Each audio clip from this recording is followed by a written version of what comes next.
The media, recognized as the fourth estate, the fourth power after the three branches of government, namely the executive, legislative, and judiciary, in the local context has not been totally liberated from government interference for decades.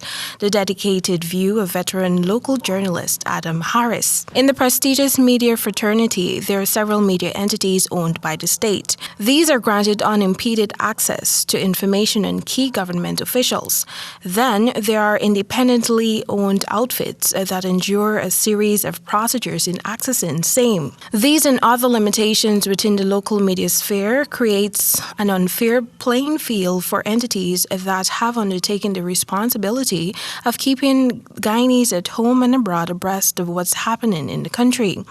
Acknowledging the existing challenges faced by some media operatives with accessing information was President Irfaan Ali, who spoke at the opening ceremony of the first ever World Press Freedom Day conference and symposium held on Tuesday at the Arthur Chang Conference Center. The president lucidly noted his belief in full freedom of the press while underscoring that it should become part of the country's culture. He said undoubtedly that his government has been the most accessible to the media to date. That this government that I lead and this president that sits here has been the most accessible government and president to the media anytime in history. Nonetheless, renowned veteran journalist Adam Harris, who has been part of the media fraternity for almost 50 years, during an exclusive interview with this news outlet on Wednesday, opined that one way of addressing this unfair and unequal access to information is by ensuring that the Freedom of Information Act is enforced. You need an unbiased director of the head of the Freedom of Information Act, we call it. Now, Mr. Ramson Senior is the head of this body.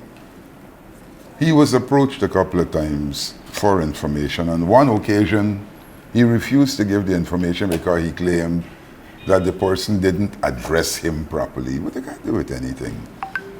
On other occasions, you get no reply. So since we had this Freedom of Information Act, I don't know that any information has been released, and I'm talking for more than 8 years. Harris highlighted that while freedom of the press is one of the pillars of a democracy, it is not achievable in the present era, mainly because a lot of entities depend on advertising for revenue.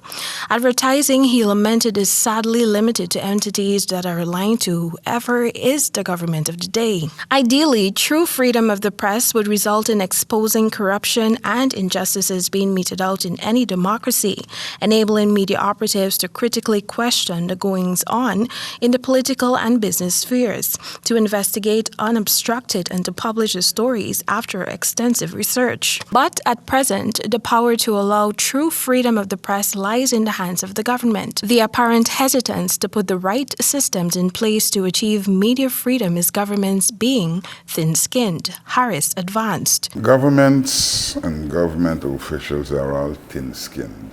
They don't like to be criticized. And a lot of them got skeletons in the closet. And if you allow the reporters to go out and do what they want, then they're going to be embarrassed.